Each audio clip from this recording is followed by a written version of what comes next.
Hello साथियों, कैसे हैं आप सब। मैं ठीक हूं, उम्मीद करता हूं कि आप भी ठीक होंगे।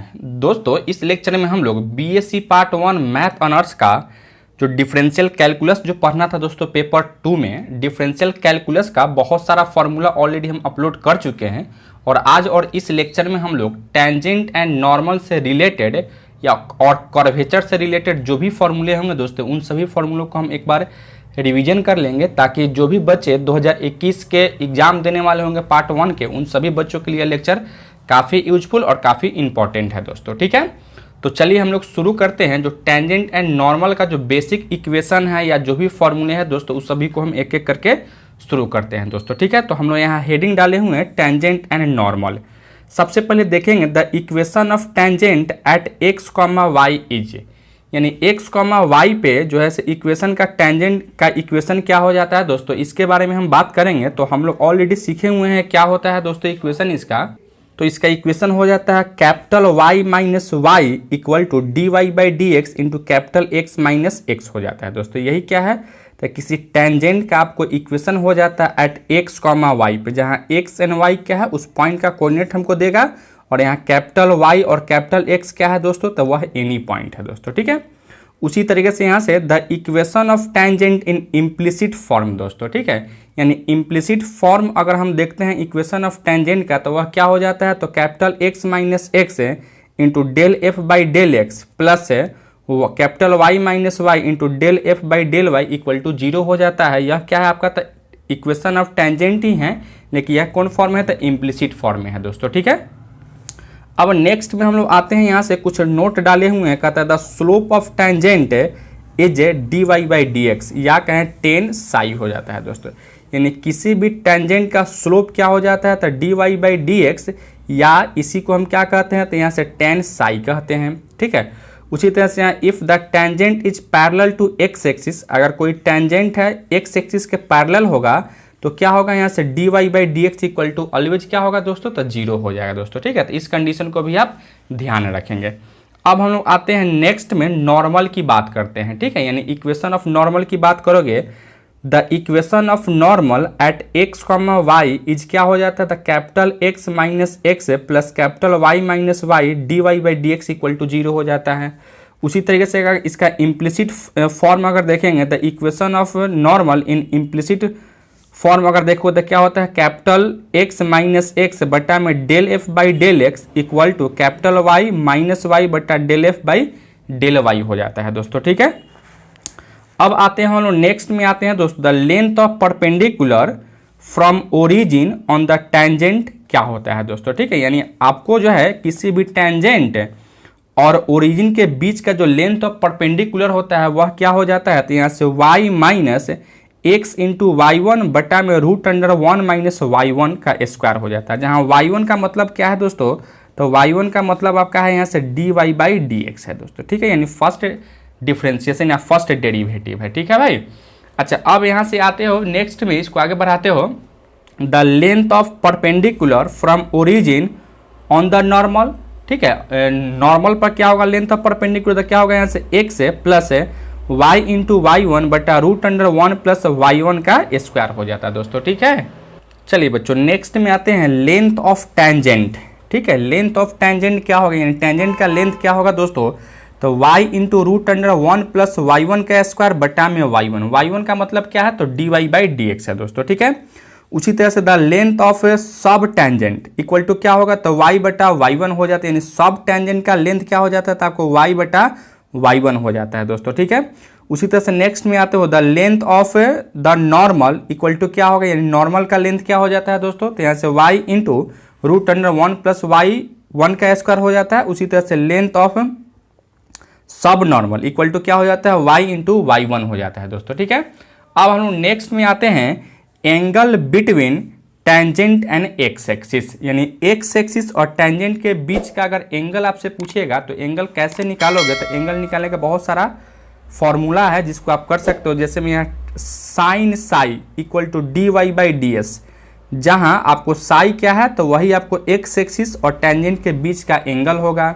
उसी तरह से यहाँ से cos psi is equal to d x बटा में डी एस कर सकते हो। उसी तरह से यहाँ से tan psi is equal to D Y by D x भी आप इसको कर सकते हैं दोस्तों। ठीक है, अब चलिए बच्चों नेक्स्ट में हम लोग आते हैं, ये डी एस से डी एक्स और डी वाई में कुछ रिलेशन होता है, उस रिलेशन के बारे में हम बात करेंगे। तो यहाँ से डी एस का स्क्वायर इज इक्वल टू होता है डी एक्स का स्क्वायर प्लस डी वाई का स्क्वायर के बराबर होता है। इसी चीज़ को आप ऐसे लिख सकते हो, दोनों तरफ हम क्या करें, डी एक्स स्क्वायर से अगर डिवाइड कर देते हैं तो यहाँ से D S by D x का whole square is equal to 1 plus D Y by D x का होल स्क्वायर लिख सकते हैं दोस्तों, ठीक है। तो यही आपका डी एस डी एक्स और डी वाई के बीच का क्या है, तो आपका रिलेशन है दोस्तों, ठीक है। अब हम लोग नेक्स्ट टॉपिक में आते हैं, angle between radius vector and tangent, यानी रेडियस वेक्टर और टेंजेंट में क्या एंगल होगा उसी के बारे में हम बात करेंगे दोस्तों, ठीक है। तो यहाँ से सबसे फर्स्ट में हम बात करेंगे, यहाँ sine phi is equal to हो जाता है r d theta by d s हो जाता है, जहाँ फाई क्या है, तो फाई आपका रेडियस वेक्टर और टेंजेंट के बीच का एंगल होगा। उसी तरह से यहाँ से कॉस फाई इक्वल टू होता है d are by d s हो जाता है, या यहाँ से टेन फाई इक्वल टू क्या हो जाता है, तो r into D theta by D r हो जाता है दोस्तों, ठीक है। अब उसी तरीके से हम यहाँ से डी एस डी आर और डी एक्स का में रिलेशन अगर देखते हैं तो यहाँ से डी एस का स्क्वायर इज इक्वल टू होता है डी आर का whole square plus r into D theta का स्क्वायर हो जाता है दोस्तों, ठीक है। इसी चीज को हम लोग यहाँ से अगर दोनों तरफ डी थीटा से अगर डी थीटा स्क्वायर से अगर भाग कर दे, इसको लिख सकते हो डी एक्स बटा में डी एक्स का whole square plus r square plus d are by D theta का स्क्वायर लिख सकते हैं दोस्तों, ठीक है। चलिए बच्चों नेक्स्ट में आते हैं हम लोग, पोलर सब टेंजेंट क्या होता है। तो पोलर सब टेंजेंट इक्वल टू होता है R square into D theta by D R. इसी चीज को आप लिखोगे minus D theta by D U, जहां where R equal to 1 by U हो जाता है। जैसे हम R equal to 1 by U put करेंगे तो यही चीज किस में कन्वर्ट हो जाएगा, तो minus D theta by D you में कन्वर्ट हो जाएगा दोस्तों, ठीक है। उसी तरह से यहाँ से पोलर सब नॉर्मल की बात करते हैं तो पोलर सब नॉर्मल इक्वल टू हो जाता है d are by D theta हो जाता है। उसी तरह से लेंथ ऑफ सब टेंजेंट की बात करोगे तो इक्वल टू क्या हो जाता है, आर बटा r one into root under are square plus are one का स्क्वायर। आर वन का मतलब क्या है दोस्तों, d are by D theta का इसका मतलब है दोस्तों, ठीक है।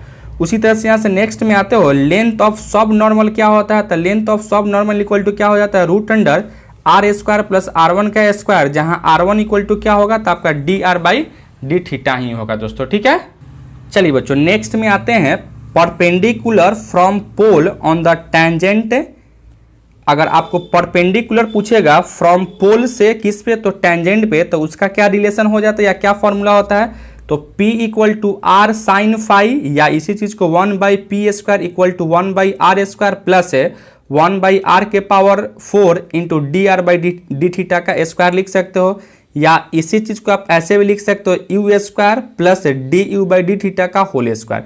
बस यहाँ 1 बाई आर स्क्वायर के जगह पर क्या पुट कर लिए यहाँ से, तो हम लोग यहाँ से यू स्क्वायर पुट कर लिए हैं दोस्तों, ठीक है। अब हम लोग आते हैं रेडियस ऑफ कर्वेचर की बात करेंगे, अर्थात क्या है कर्वेचर की बात करेंगे, ठीक है। तो रेडियस ऑफ कर्वेचर को आप रो से डिनोट किया जाता है, और radius of curvature equal to rho equal to क्या होता है, d S by d psi होता है, जहां s equal to f of psi आपको कोई फंक्शन देगा साई के रिस्पेक्ट में या साई के फॉर्म में आपको देगा, ठीक है। तो इसका फॉर्मूला आप यह यूज करोगे। उसी तरह से अगर कोई फंक्शन अगर कार्टेशियन फॉर्म में आपको देगा, यानी y equal to f of x, तो रेडियस ऑफ कर्वेचर निकालने का फॉर्मूला क्या है, यहाँ से 1 प्लस y1 का स्क्वायर का होल पावर 3 बाई 2 अब बटा में y2, जहाँ y1 क्या है, तो y1 आपका है dy बाई डी एक्स है, और y2 क्या है आपका, तो d2y by D x square है दोस्तों, ठीक है। उसी तरीके से आते हैं दोस्तों, यहाँ से अगर इम्प्लिसिट फंक्शन में अगर दे देगा आपको कोई भी फंक्शन अगर इम्प्लिसिट फॉर्म में अगर दे देगा, तो रो रेडियस ऑफ कर्वेचर निकालने का क्या फॉर्मूला हो जाएगा, तो rho equal to x dash का स्क्वायर प्लस वाई डैश का स्क्वायर का होल पावर 3 बाई 2 होल बटा x dash into y double dash minus y dash into x double dash हो जाता है दोस्तों, ठीक है। अब नेक्स्ट में हम लोग आते हैं दोस्तों, नेक्स्ट में अगर कोई फंक्शन अगर आपको पोलर फॉर्म में दे देगा, यानी r equal to phi theta रहेगा, तो इसका रेडियस ऑफ कर्वेचर निकालने का फॉर्मूला क्या होगा, rho equal to R square plus are one का square whole power 3 by 2 whole बटा R square plus 2 R one का square minus R into R two हो जाएगा दोस्तों, ठीक है। उसी तरह से नेक्स्ट में आते हो, अगर यहाँ से p equal to f r के फॉर्म में अगर कोई फंक्शन देगा, तो यहाँ से रेडियस ऑफ कर्वेचर निकालने का फॉर्मूला हो जाता है r into D R by d p हो जाता है दोस्तों, ठीक है। उसी तरह से अगर कोई भी फंक्शन अगर इस फॉर्म में देगा, P equal to f of psi के फॉर्म में देगा तो इसका रेडियस और कर्वेचर निकालने का क्या फॉर्मूला हो जाता है, तो P प्लस D2P बट्टा में D साई का स्क्वायर हो जाता है दोस्तों। ठीक है, अब आते हैं हम नेक्स्ट में। देखिए यहाँ से rho equal to limit X square by 2y at the origin X axis यानी y equal to 0 begin the tangent. उसी तरीके से यहाँ से रो इक्वल टू क्या होगा, लिमिट वाई स्क्वायर बट्टा 2x at the origin y axis यानी x is equal to 0 begin the tangent.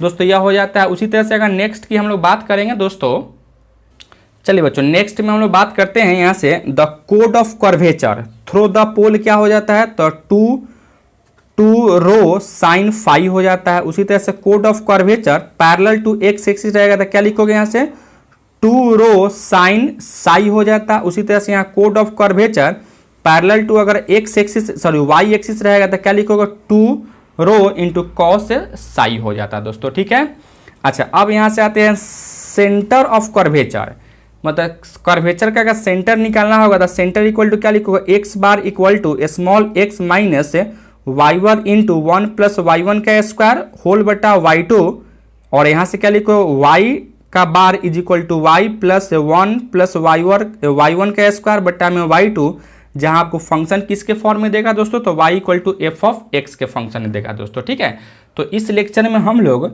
Tangent और नॉर्मल या कर्वेचर से रिलेटेड जो भी फॉर्मूले थे दोस्तों उस सब फॉर्मूला को एक एक करके हम सीख लिए हैं।